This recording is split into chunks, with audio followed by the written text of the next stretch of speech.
Guys, listen. Sa islang mahiwaga, mga kwento, iba-iba. Medyo kampante ako pagdating sa mga reward eh. Kasi alam ko naman na kahit di ako manalo ng reward, okay lang.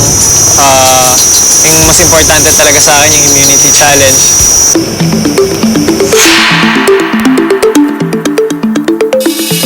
Para sa ating reward challenge, ikikwento ko sa inyo na isang beses ang sumpa ng isla ng Langkawi.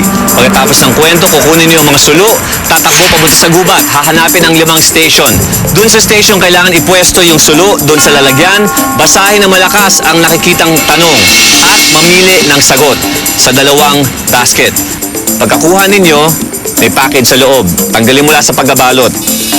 Kapag ito nakuha ninyo, ibig sabihin tama yung sagot ninyo. Agad-agad suotin at pumunta na sa next station. Kapag ito yung nakita ninyo, siyang pangil, ibig sabihin mali ang sagot ninyo.